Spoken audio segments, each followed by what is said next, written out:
Hi hello everyone, তোমরা সবাই কেমন আছো? আশা করি তোমরা খুব খুব ভালো আছো আর আমরাও ভালো আছি।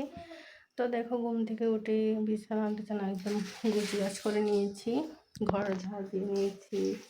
এদিকে দেখো বাটির মধ্যে জল নিচ্ছি, ঘর মুছবো, তারপর স্নান করব। তো উঠান ঝাড় দেওয়া হয়নি, উঠান ঝাড় দেবো। তো চলো পরে কথা হচ্ছে তোমাদের সাথে। তো বন্ধুরা, স্নান দান করে দেখো ঘরে চলে এলাম। আর ঠাকুর পুজো দিইনি আজকে, সোনু ঠাকুরের কাছে এমনিতে ধূপকাঠি মোমবাতি জ্বালিয়েছে। তো দেখো এখানে সোনু পড়ছে, সোনুর এক্সাম আছে আবার মঙ্গলবারে, বেঙ্গলি এক্সাম মঙ্গলবারে। দেখো সোনু পড়ছে এখানে। তো এখন আমি চা খাবো, চা করবো, চা খাবো, তারপর রান্না বসাবো। আর এখন বাজে 10টা 41। তো অনেকটাই লেট হয়ে গেছে।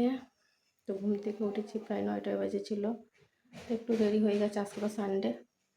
তো চলো আমার কাজ যা যা আছে ওগুলো করি এখন, পরে আবার তোমাদের সাথে কথা হচ্ছে। আর এদিকে শুনেও পড়ছে। দেখো মোবাইলেও চার্জ নেই বেশি, মোবাইলটা চার্জে বসাবো। তো দেখো বন্ধুরা, এখানে আমি চা বসিয়ে দিলাম। আর এখানে দেখো নিমকি আর বুঝিয়ে নিয়েছি, তো চা করে চা খাবো। তো দেখো এখানে চাটা আমি নিয়ে নিয়েছি। আর সোনুকেও আগে টিফিন দিয়েছিলাম, তো ও খেয়ে নিয়েছে।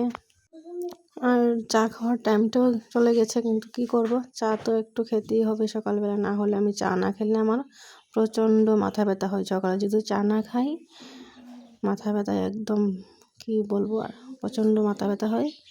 তো দেখো পিছন দিকে আমার ওইগুলো সব তোমরা ইগনোর করবে। দেখো পিছনে আমার জানালাটা এখনও বানানো হয়নি, ওটার মধ্যে একটা পর্দা দিয়ে রেখেছি। দেখো বন্ধুরা, আমি চাটা খেয়ে এদিকে রান্নাটাও সেরে নিচ্ছি। তো দেখো কি সুন্দর।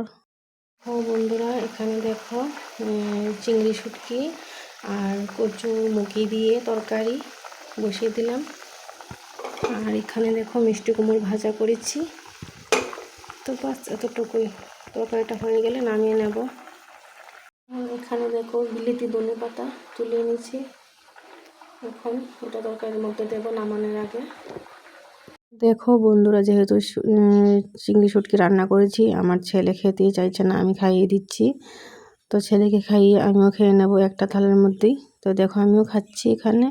আর ছেলে বেশি ভাত দেখো এখন খায়নি, আর 1-2 গ্রাস খেয়েছে, ওর পেটও ভরেনি। তো পরে দেখো ওইদিকে ও আর বলছে খাবে না খাবে না, তো আমি 2 গ্রাস খাইয়ে দিচ্ছি জোর করে। তো ওর একদমই পছন্দ না ওই খাবারটা খেতে। তো দেখো এখানে একটু পরে বেশ 1 ঘন্টা পরে আমি একটা ডিম সিদ্ধ করে দিয়েছি ছেলেকে ভাত খাওয়ার জন্য। দেখো বন্ধুরা, যখন বাচ্চারা কিছু খেতে চায় না, মাদেরও কষ্ট লাগে। তো যেটা দিয়ে খায় ওটা দিয়ে করে দিতে ভালো লাগে, ওটাই খাক। দেখো বন্ধুরা, তোমাদেরকে একটা জিনিস দেখাচ্ছি। দেখো যেখানে প্রচণ্ড রৌদ্রের মধ্যে আমরা ঘরে ফ্যান চালিয়ে থাকতে পারি না, ওই জায়গায় দেখো এই রৌদ্রের মধ্যে কিভাবে তারা কাজ করছে। দেখো বন্ধুরা, তারা কত কষ্ট করে একটা সংসার চালায়। দেখো।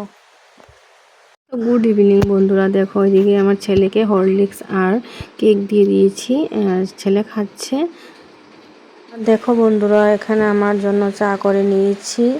তো আগে আমি জলটা খাবো, জলটা না খেলে মনে হয় মরে যাব, বাঁচবো না। আর এত পরিমাণ গরম বেড়েছে কি বলবো, জলটা একদমই না খেলে চলবে না, জল খেতে হবে বেশি করে এই গরমের মধ্যে। তো দেখো এদিকে আমি চাটা খেয়ে নিচ্ছি, আর সাথে আছে নিমকি। তো নিমকি এনেছিলাম, ওটা দিয়ে চা দিয়ে খাবো। আজকের ছোট ব্লগটা যদি তোমাদের ভালো লেগে থাকে অবশ্যই লাইক কমেন্ট শেয়ার করবে, আমার চ্যানেলটাকে সাবস্ক্রাইব করবে।